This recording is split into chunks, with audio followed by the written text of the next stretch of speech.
you've got the details there. The slides will be up on SlideShare and Speaker Deck afterwards.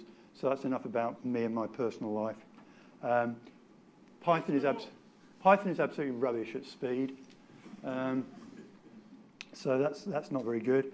But I will add at computation, because if you're doing I/O stuff, you don't care, because you're just sitting there waiting. And that's fine. Python's very good at waiting. However, as Ian has pointed out, I'm a believer that computers are there to serve.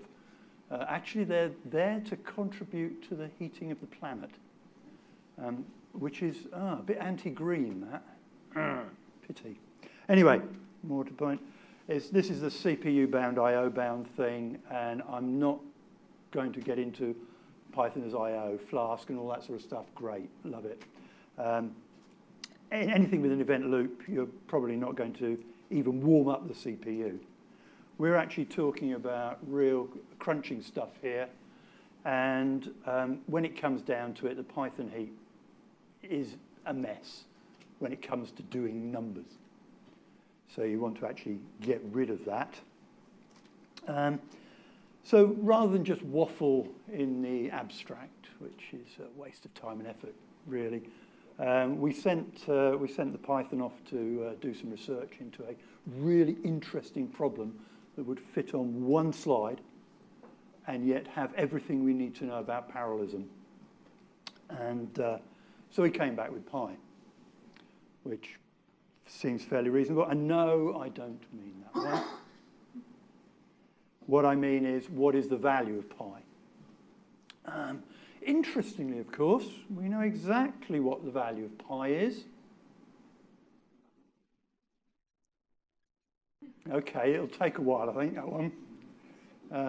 But never mind. Have you noticed how meerkats really know about pi?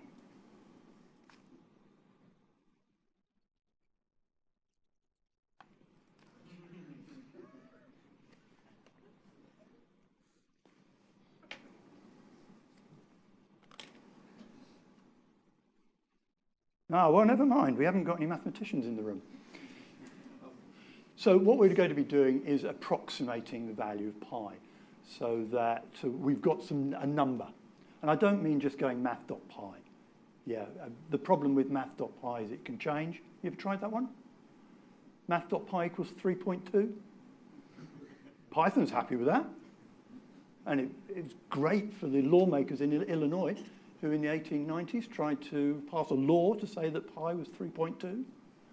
Fortunately, the newspapers stepped in and stopped that happening.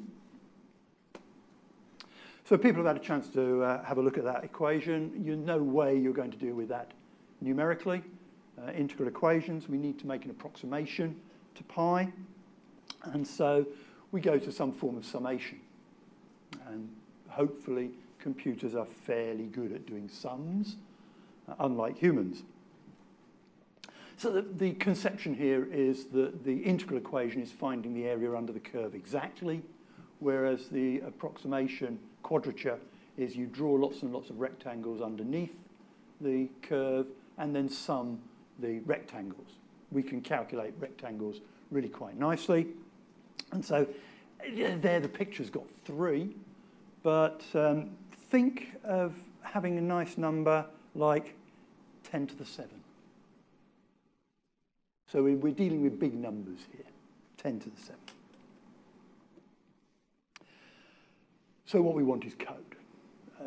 Again, the diagram's no use, so here's some code. Nice sequential piece of code that says, let's not worry too much about the output. It's just printing stuff out. I'm waffling for a few seconds while people just read the code. It's sort of a filler, really, rather than anything else.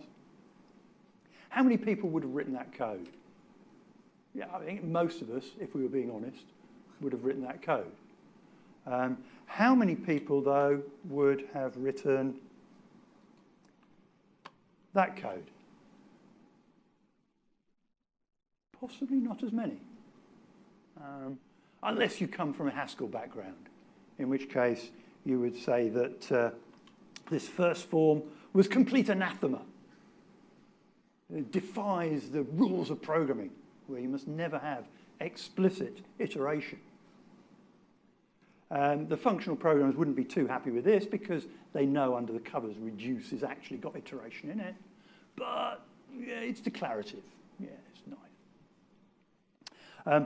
I'm not going to try running things from this wonderful editor because it will all go wrong. So I've got pre-prepared some nice proper terminals down here where we're actually going to run things from. And so that particular piece of code, PyPy, put glasses on so you can actually look at this stuff. Python 3, probably sequential, probably to do with range, multiply, and we just run that code, and away it goes. Whenever you're doing these sort of micro benchmarking things, you end up wanting about 2 to 10 seconds worth of activity to get rid of any smoothing. And unlike what I'm going to do here, if you were doing proper benchmarking, you would take lots and lots of samples and do the mean, standard deviations, and all the analysis of variance. I'm just showing one data point, indicative, no absolute facts coming out of this. And there it is, 3.56, that's the range one, explicit iteration. So let's do a bit of implicit iteration with the reduced version. Smaller? Bigger? Smaller? Bigger. Oh, who's for smaller? Who's for bigger? Oh, about 50-50. Okay, so we could make a book on this. Excellent.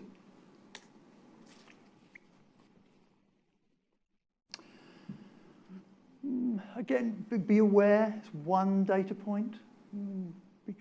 Apparently implicit iteration might, possibly, a good hypothesis, might be faster. Well, if you think about it, implicit iteration is always going to be able to cheat. It doesn't have to have a perfectly formed Python heap at every stage around the iteration, whereas the explicit iteration one is dealing with a well-formed Python heap at every stage. So there's a hint there that if we're looking for some performance, we want to not use the heap, if at all possible. Of course, we could do something really cool and say the CPython interpreter is a crock of effluent.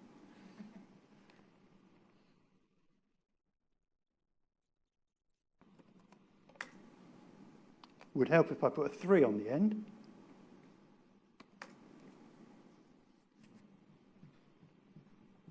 Okay, so anybody using the CPython interpreter for computation? Stop it. Now. Depends on what libraries you're using. Yeah, true. Yeah, we'll come to NumPy in a moment. We could want to, of course, do the other one. Got to be fair with this.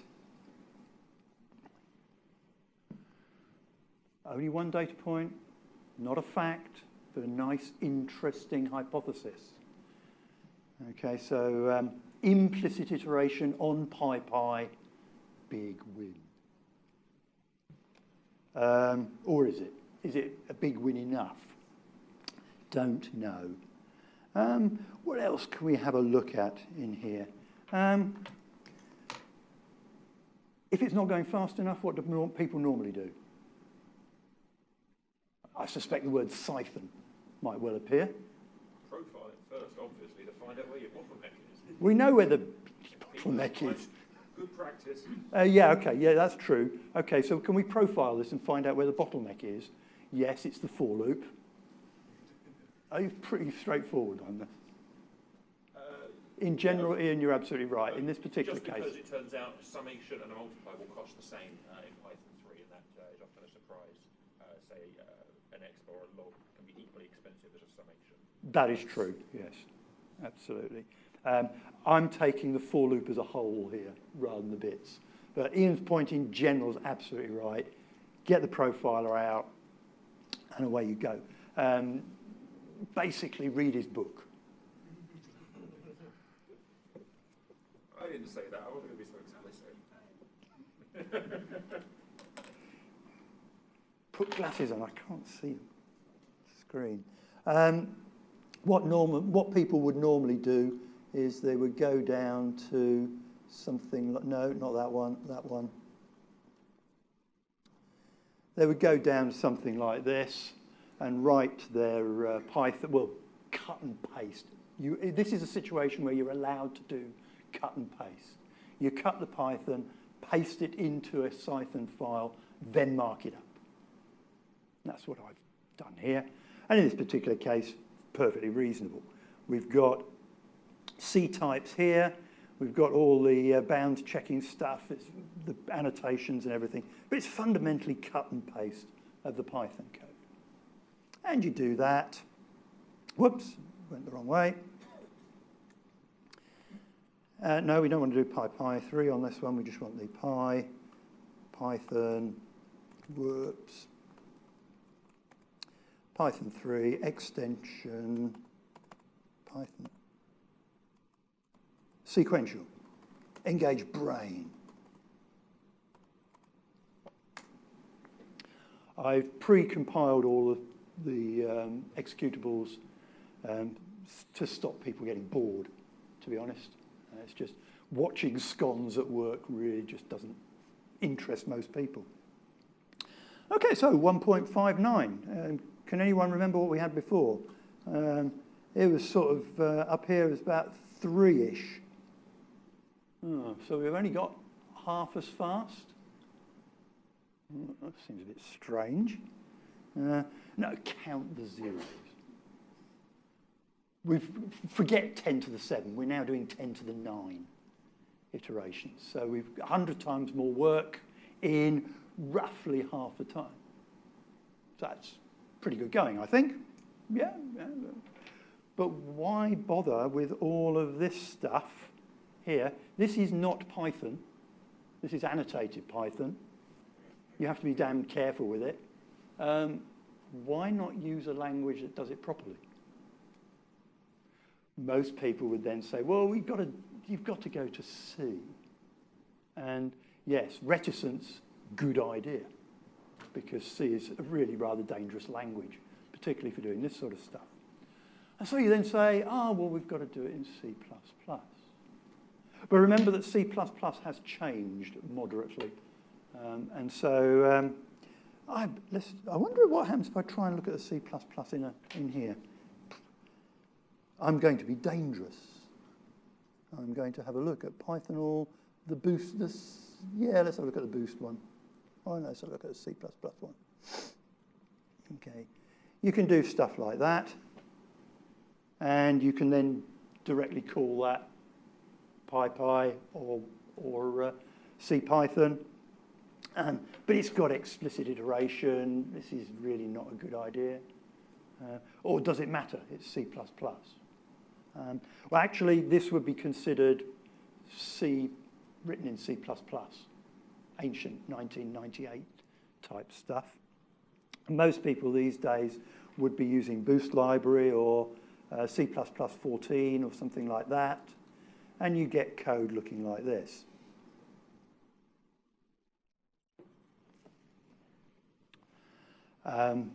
This is actually constructing an extension directly using Boost. So down here, that's everything you need to do to link Python to C++ once you've created your shared object, or if you're using Windows, DLL. Is anyone trying to use Windows? Ooh, not many people. That's interesting. It's usually about 60 to 70% of an audience are having to suffer with Windows. Or some of them actually like it, which, okay. End of waffle. I am hoping the font's big enough. I should have asked ages ago. Yep, okay. Now, people are not going to be interested in any of that sort of stuff, are they? You know, this, do you like it? It's horrible. So we could run it, I will in a moment, but how about proper languages? Languages like D.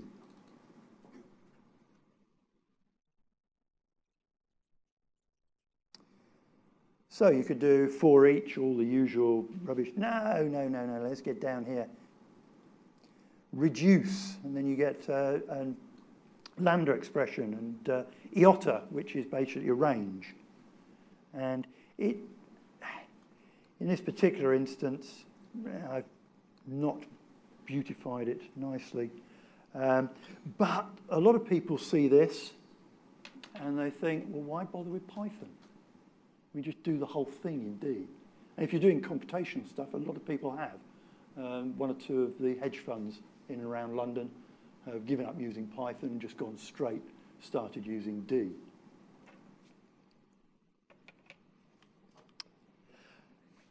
Let's pause there for a minute and run some stuff. So if we put classes on, Python 3, sequential, extension, boost. Okay, so tiddly bit faster than the Python. Again, be careful, one data point, statistics, etc., etc. Hypothesis is that we are getting faster. Now I have to do something. If I was just to do the D version, it's going to get very upset because I need to add things to the Python path and add things to the load library path because things are not in the standard place. I'm having to build things at the moment because Fedora doesn't have things in the distribution. So I'm hoping that if I just do Python path, the one I prepared earlier because I watched Blue Peter, get prepared, and away it goes, 1.42. Can you tell the difference between Boost C++ and D? Can't tell, need the statistics. Hypothesis, about the same speed. Are we doing 10 to the 9? Yes. Are we beating Python? Yes. Are we beating Python and PyPy? Yes, yes, yes, yes, yes. So if you're wanting computation, actual raw speed on sequential, you should be looking to Python for the controller, some other language for the actual computation. And I don't mean use number. I would have tried number on here, but I can't get it to install. It won't install at all at the moment. But that's only part of the story. And if you've been looking at the code down there, you'll have got a glimpse of some of the other story, which is sequential versus parallel. Because we're living in a world now where your phone's got more cores than a Cray X1 had. So, did I do C++? Yes. Did I do D? Yes. Have I done Chapel? Not yet. We'll come to that one. But this problem, finding pi chosen because it's embarrassingly parallel, you can add these numbers up any which way you like because of the associativity and commutativity of maths. If we're getting down to real processors, you have to study for 5 years numerical analysis to understand how to handle all the errors and correctly sum these things up. And then you realize for this particular demo, it doesn't matter. Because at the end of the day, we've only got like 5 or 6 significant digits anyway, because we're using 64-bit numbers. But the conception is we're just doing a scatter-gather, data parallel, so masses of parallelism out there. Sadly, this thing only has 2 cores. It says it's got 4, but it's lying, of course, because it's 2 cores with hyperthreads. If you've ever done any benchmarking, you'll realize that hyperthreads are a waste of time. So let's have a look at the bits of code first, and then I will hope that my SSH connection to a real workstation is still up. What's the parallelism thing? Well, let's do it now, actually. Still up, excellent. So if we've got Python 3, and we want to do parallel. Oh, we haven't got a there. Let's do the threads. Because you're supposed to use threads to get parallelism, aren't you? And of course, everybody knows about the guild, don't they? So we know that Python's, I can use the word, sucks when it comes to doing anything in parallel. So let's not even go there. The PyPy with the STM may well help not only for sheer speed, but also software transactional memory beats GIL every day of the week, I think. So anyway, let's not worry too much about that, because we've just assumed Python can't do the thing unless you do the Python thing. So we can do parallel extension with Python. Now we will get a number of. Oh, we won't. 2.82. Well, it's just a data point. What happens if we do the same thing with Boost and C++?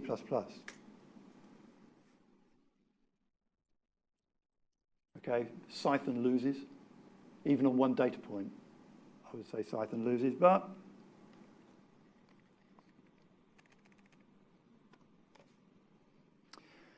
I forgot to do the Python path thing.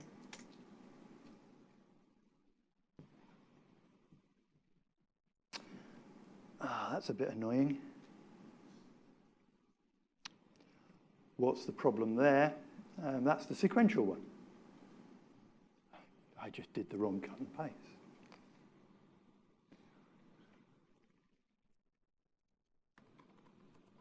But what it does show is that this machine that I'm connected to is very much slower sequentially than the laptop. Well, that's not unreasonable because the laptop's 2014. The workstation we're connected to here is 2006. But it is twin Xeon, so it's got 8 real cores on there. So compared to the sequential, fully parallel should be 8 times faster. That looks about 8 times faster to me. Again, it's only single data point, statistics, blah, blah, blah, blah, blah. Are you impressed yet? Let's have a look at the code just to make sure you're fairly impressed. So the decode, the sequential with the for loop, sequential with reduce, parallel is just reduce. Because D comes ready-made with a thread pool. You just submit tasks to anyone who's done, what's the Python 3 one? The executors, the concurrent futures, which is basically stolen directly from fork join in Java because it's a good idea. The implementation in fork join is not going to work in other languages so well, but the whole idea of a tree-structured parallelism works very well, and most task pools will do that. Whereas the Erlang style of just a round-robin multiple schedulers, you can make it work in other languages, but this is just much easier. And so we've just thrown some number of tasks at this task pool. It's organised them with the 8 machines underneath and come up with a really nice piece of parallelism. So there, the parallel code, the sequential code, the sequential code, the parallel code. And if using this way of working, we're going to get really easy access to parallelism. I haven't got an example here because I do not have the kit to do that available, is when you want to do GPUs, then it really is going to be, you have to use implicit iteration, internal iteration, or you're just not going to get anywhere. What about the chapel? Well, sadly, I didn't manage to get Python and chapel connected to each other this morning. There was a new release of the PyChapel stuff fairly recently, and I have been busy at conferences for the last 2 weeks and didn't get a chance to actually just sit down for an hour and get the thing working. But just to give an indication of the sort of style of programming that's going on, that one's the chapel. So if we have a quick look, I will use the one true editor here. None of this vimlark, please.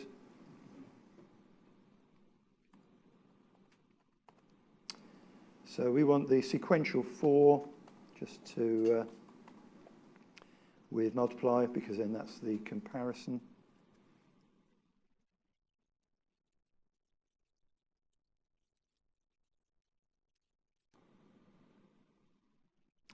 Oops. So that's the sort of explicit iteration type thing. It's a modern style of imperative programming where you have as much type inference as it's possible to get. But if you want to be explicit, you can.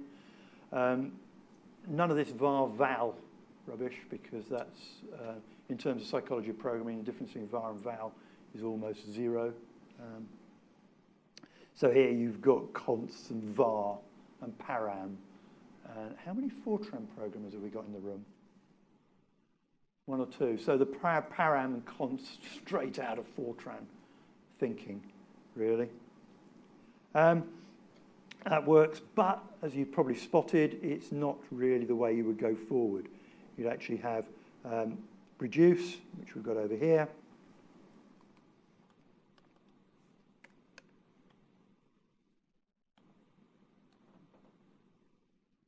Now, I've made this a bit trickier than perhaps it should have been, because I've been experimenting with batching.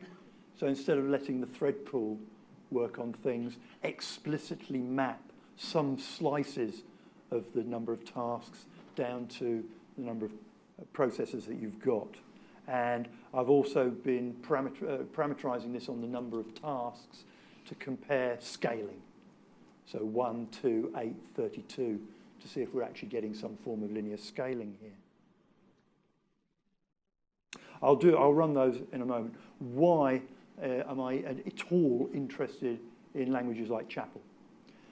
And that's because there are a group of languages that go under the heading of PGAS, which is Partitioned Global Address Space.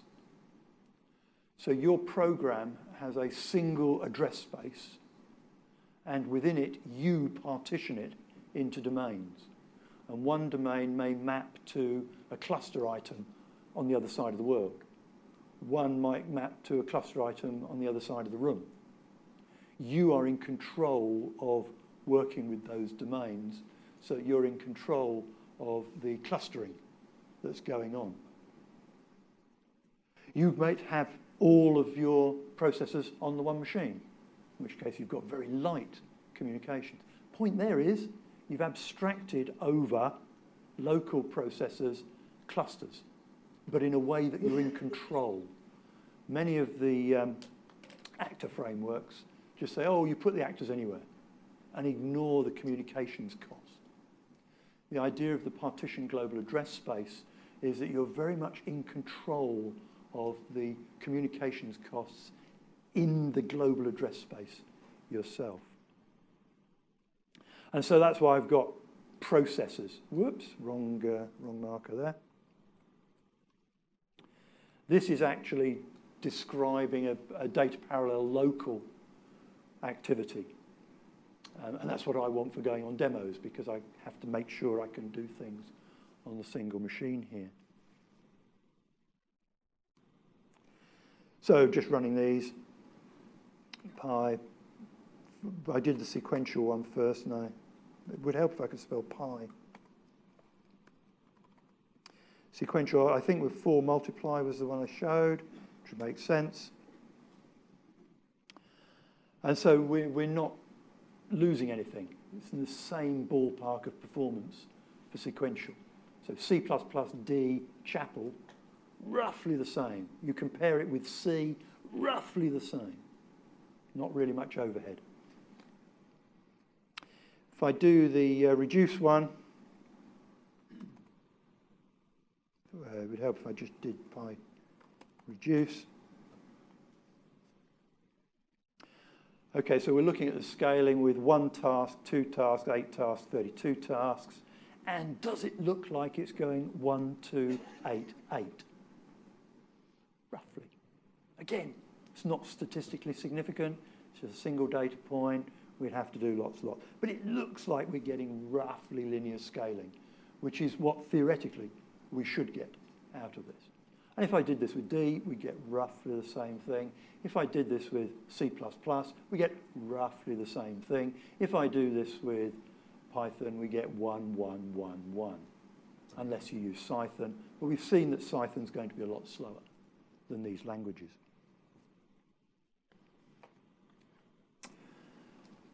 Are we winning here? Maybe, maybe not. I did code. If anyone really does want to look at this code, it's all on GitHub. If you just go to me on GitHub, so Russell on GitHub, you find pi_quadrature. And yeah, there's a few languages in there. I haven't done COBOL yet, but I don't think that's going to be very interesting. So we had a look at a little bit of C++ code. Started off with pure Python. Showed that PyPy just wins compared to CPython, full stop, no contest. But C++, D are going to beat that situation and will beat Cython. Chapel, a new player in the game, perhaps not ready for production as yet. The fact I can't do a demo is sort of a bit of an indication that that's the case. But I've got great hopes for it because it deals with all of the parallelism. Because of the PGAS, Partition Global Address Space model, you can program the core computation with all its parallelism in your single program. I think that's a big win, and bigger win than you get with D, and certainly with C++. So although C++ has threads, it has no play in the cluster game. D has actors and threads in the language, but it doesn't have a play in the cluster game. Chapel has given you a play in the multiple processors on one machine and clusters through the PGAS model. So I think that's me 4 minutes over. I said 3 minutes over the half an hour. So apologies for that. I tend to get excited by these things. I hope that. Never mind. You can read the slides.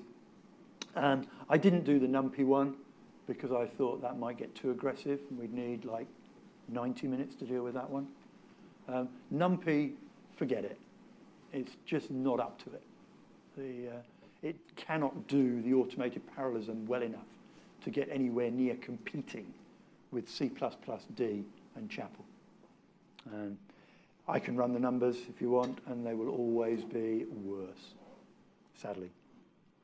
Number is interesting, though, because it's trying to do Python to LLVM bytecodes, and it actually does quite a good job in many, many cases. It's just not ready for prime time yet. Witness the fact I can't do a demo because I can't load it into a virtual environment. So my real pitch here is that Python is great for I/O bound, Python is great for managing, Python is not great for doing the computation itself, so why bother? Let's get to the multi-language programmers. Polyglot, I think, is the trendy term for it. You know, pick one, C++. Well, people groaned when I showed C++. So. D, Chapel. Chapel's my favorite at the moment. There will be new ones, but let's get Polyglot rather than obsess about using Python across the board. Yeah, well, let's just not go there for the moment. So that's me done for presentation. Are there any questions out there? We have one there immediately. First of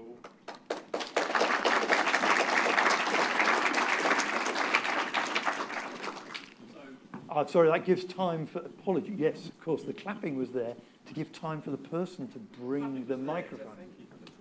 Right, so I really liked the talk, although it made me really angry. I did think it was it's a really bad. I mean, it's an example that really shows perhaps the unidealness for that particular problem of the Python language choices, right? I think it's a problem also that isn't, as you point out, isn't easily optimized by NumPy. So while you were doing it, and I was really angry, I was writing a NumPy implementation that I think if I profiled it, which I didn't have time to, and also it's a Chromebook, so it's not ideal, the main time there was spent in memory allocation, right? Because if you turn that into a vectorized operation, you just end up allocating loads of memory, which takes a long time as well, right? Yeah. But there's an awful lot of stuff that you can do in parallel with NumPy. So, I mean, I've never had to, in Python, do an algorithm like you've implemented there quickly. Mm-hmm. Either there'll be a C library that does it for me, yeah, or there'll be something I can do in NumPy. So I kind of, while I appreciate that you're kind of pointing this out as a problem, I've never actually come across it in the wild. And I just wonder if maybe we're being a little bit disingenuous to suggest that because NumPy can't do these fast loops over something where you're incrementing variables, it's therefore kind of slow. The problem is that people are beginning to rely on NumPy, and they think, sorry, it's the blinkered vision that worries me. It's saying, oh, we can't do this fast enough in Python, we can do it in NumPy. It's faster in NumPy than in Python, therefore it'll do. Whereas in fact, if you go one stage further, it'll go likely 10 times faster. So I think my counter to that is that Python started, one of the reasons that Python exists is as a glue language for C-like libraries, right? Yeah. So I think if your tenet is that basically we should be using it more like that, so, and that other libraries should be thought of as part of the ecosystem, then I suppose I'm kind of pretty close to your thinking. But I still feel that there's an awful lot in Python, like NumPy and stuff, what you can just rely on those things. But yeah, you're right that we shouldn't be blinkered by it. Yeah, it's if you, for people who are experimenting with algorithms and stuff like that, and they just don't go fast enough in pure Python, they go fast enough in NumPy, fine. Who's worrying about it? And a lot of the guys doing the quant algorithms go that far. Is it fast enough? Yes. Have we done the job? Yes.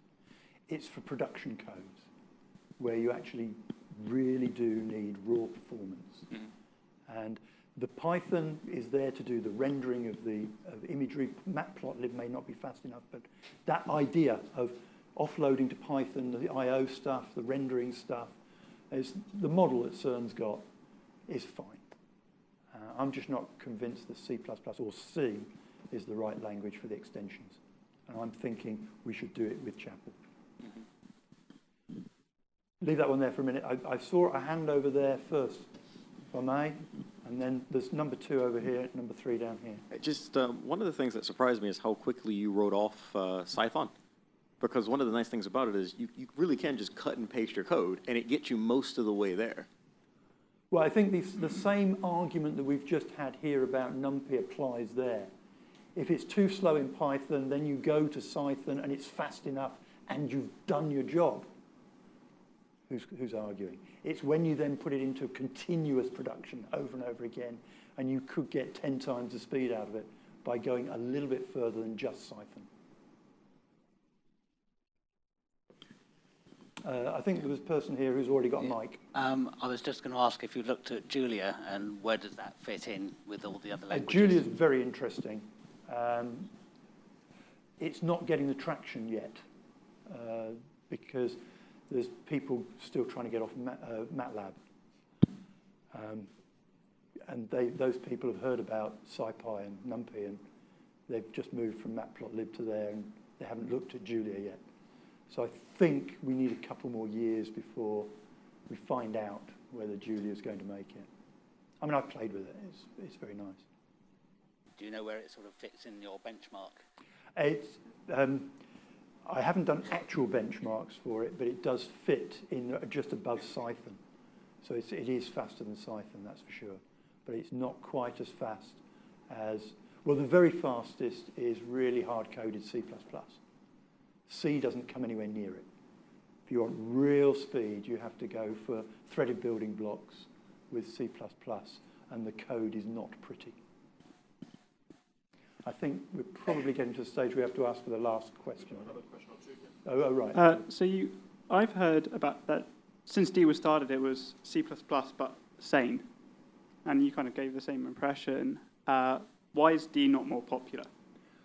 Well, D was started Walter Bright. It's about 11 years old now. And it was just a pet project of his because he's a compiler writer and he wanted to fix C++. Absolutely right. And it, in a sense, it had no traction at all. And then Andrei Alexandrescu did his PhD thesis, having been a big C++ icon, and decided C++ was a crock of stuff, and joined Walter doing D. The problem, perhaps, I'm speculating a bit here, is that there was D1 and then D2, and there was a bit of political warfare between the groups, and that really ruined anybody in industry taking the language seriously. And it's only just recovering. There are still bits of internecine warfare between various folks, but D2 is now production ready. It's used in production in Facebook as well as other organizations. Andrei's got budget to get bugs fixed and stuff like that. He himself works part-time. So Facebook now believe that D can be an integral part of their software development framework. That has changed people's views. Also, at the moment, the bulk of people who are actually using it are fairly game-oriented, not AAA, but the one below. And so there's a lot of D used in games production.